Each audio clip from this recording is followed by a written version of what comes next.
Tulianza msimu lakini pia mechi 30 za NBC Premier League zimeweza kukamilika na mpaka sasa hivi maswali ya mashabiki wa Fountain Gate, sio Manyara tu, hii ni Tanzania yote kwa ujumla, watakuwa wanajiuliza nini hadhma ya Fountain Gate, nini kinaendelea ndani ya timu ya Fountain Gate FC. Nipo na msemaji Issa Liponda ambaye ataweza kutuambia ni nini hasa ambacho kinaendelea ndani ya timu ya Fountain Gate Club. Mambo vipi? Fresh, nakuaje? Poa. Kwa vizuri. What a long face. Unajua lazima tuwe hivyo kwa sababu ya mazingira tulionayo, lakini sio sura ya kinyonge. Kwa sababu lazima maisha yaendelee, ndio. Yes. Sawa. Mashabiki wa Fountain Gate wamenituma. Wana maswali mengi sana, wanataka kujua ni nini kinaendelea ndani ya klabu. Pengine wanaweza wakawa wanasikia fununu, wanasikia okay, mechi 30 zote zimeisha, mnaenda kwenye playoff. Ni nini kinaendelea na taratibu za kwenda kwenye playoff? Kwanza kwa mashabiki nchi nzima, lakini pia watu wa Manyara na Babati, nafikiri wote tumeumia kwa pamoja kwa kushindwa kusalia kwenye ligi moja kwa moja, na sasa tunalazimika kusubiri hatima yetu kwenye hatua ya playoff ambayo ndiyo tunayoiendea. Niwape pole kwa maumivu hayo, lakini pia niwape pole pia wa Tanzania kwa ujumla yao ambao walikuwa na mapenzi na sisi kwenye kipindi chote cha msimu 2024-2025. Hiyo lazima tukubali, imeshatokea Maria. Kunakuwa hakuna sababu tena ya kukumbushia yaliyopita. Tunakwenda kwenye mechi za playoff, mechi ambazo zinakwenda kuamua hatima yetu. Kwa hiyo kwa mashabiki ambao walikuwa nasi tangu mchezo wa kwanza mpaka mchezo wa 30 jana, wafahamu kwamba kuna nyongeza michezo miwili ya playoff ambayo tunakwenda kuicheza, na yenyewe bado tunahitaji support yao, tunahitaji nguvu yao, tunahitaji dua, maombi na sala zao ili tuweze kuvuka salama. Tunakwenda kucheza na Tanzania Prison ambao ni miongoni mwa timu bora, timu ngumu hapa nchini na kwenye ligi yetu, na kwenye mechi mbili ambazo tulicheza nazo kwenye mzunguko wa kawaida kila mmoja alishinda kwake. Utakumbuka Maria tukiwa Mbeya walitufunga kwa mabao 3-2, lakini wao walivyokuja hapa Babati tulifanikiwa kuwafunga kwa bao 1-0. Kwa hiyo kila mmoja ana deni kwa mwenzake. Lakini utofauti ni kwamba kwenye hatua hii ya playoff ni hatua ambayo unatakiwa upate ushindi wa jumla. Na ushindi wa jumla ni kwa idadi kubwa ya mabao au kwa idadi ambayo mwenzako hawezi kukufikia.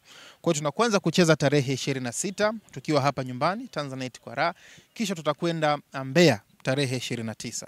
Kwa hiyo jukumu la mashabiki ni kuhakikisha tunashikamana kwa pamoja ili tuweze kupata ushindi wa magoli mengi kwenye mchezo wa tarehe 26, kisha tushikamane kwa pamoja kuelekea Mbeya kama ambavyo tulikwenda kwenye mechi ya kwanza kwenda kumalizia mahesabu. Mimi imani yangu hayo yote yatawezekana kwa sababu watu wa Babati ni watu wenye upendo na sisi, ni watu ambao bado wana imani na sisi. Kwa hiyo tutakuwa wote kwenye kipindi hiki ambacho tunakwenda kupambana kuhakikisha timu inasalia ligi kuu. Sawa, umeongea vizuri sana, lakini pia tukiangalia mechi ambayo tumeweza kumaliza nao ya Azam FC imeleta mabadiliko makubwa sana ndani ya Fountain Gate. Tukiangalia vijana, kila mtu ukipita mitaani wanasema vijana wamepambana sana. Pengine hii inatupa tafsiri gani katika mechi ambazo zinafuata hizo za playoff na Prison? Nafikiri hiyo ndio taswira ya Fountain Gate FC, lakini pia Fountain Gate Academy Tanzania, kwamba sisi tunaamini zaidi kupitia vijana. Nafikiri kwenye mechi ya jana dhidi ya Azam Football Club kuna historia na rekodi imetengenezwa. Wachezaji watatu wameanza moja kwa moja kwenye kikosi cha kwanza. Machupa Juma kama golikipa, Zuberi Maneno maarufu kama Lamela fullback wa kushoto, lakini Shomari Mponzi, mimi namuitaga brain ya football, alicheza kwenye eneo la kiungo. Lakini kipindi cha pili palifanyika introduction ya wachezaji wengine watatu.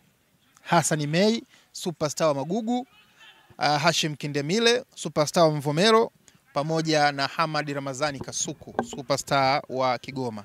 Hawa ni wachezaji ambao wametoka kwenye kituo chetu. Walikuwa kwenye timu ya vijana ya under 20 ambayo ilicheza fainali ya ligi ya vijana ya under 20 ya msimu huu. Kwa hiyo namna ambavyo wamecheza, performance ambayo wameionyesha, hii ni bright future kwa Fountain Gate Football Club, Fountain Gate Academy Tanzania, lakini ule mwangaza unamulika kilomita kwa kilomita kuelekea kwenye mafanikio ambayo sisi tunayaota kwamba tunawalea vijana wanapevuka, wanakuwa na kisha wanakuja kufeed timu yetu wa wakubwa. Kwa hiki ambacho kimefanyika jana nafikiri watakiona tena kwenye mechi za playoff. Kwa hiyo hicho ambacho kimetokea kwenye mechi ya jana Maria ndio ndoto ambayo anaiota rais wa Fountain Gate Academy Tanzania Japhet Makau, kwamba siku moja Fountain Gate FC ijengwe na wachezaji 90% ama na zaidi ambao wametoka kwenye kituo chetu, wamelelewa kwenye kituo chetu, wanakwenda kuipigania nembo ya Fountain Gate. Kwa hiyo pongezi kwa vijana ambao wamepata nafasi ya kuingia timu kubwa, lakini hiyo iwe chachu kwa vijana wengine kina Joseph Mwansasu, kina Hussein Messi, kwamba watamani na wenyewe siku moja wawe sehemu ya timu ya wakubwa na waendelee kuipambania nembo ya Fountain Gate. Sawa, na ili linaweza pengine nikawa ni swali la mwisho semaji, ni kuacha ukaendelee na majukumu. Naona pia naona usikage kwenye kutrain kidogo. Sawa, unawaambia nini wa Tanzania? Nini kitakacho watarajie kutoka kwa Fountain Gate in general? Jambo pekee ambalo Watanzania watarajie kutoka kwetu ni kuendelea kuiona timu yetu ikiwa ligi kuu kwa msimu unaokuja, kwa sababu ndio malengo ambayo tuko nayo na ndio shabaha yetu ambayo tunailenga. Mapambano hayajaisha. Watoto wa mtaani ama vijana wa mtaani wanasema haijaisha mpaka iishe, na mapambano yanaendelea. Na insha Allah kwa uwezo wa Mungu tutafanikiwa kuyafikia malengo. Insha Allah. Amin.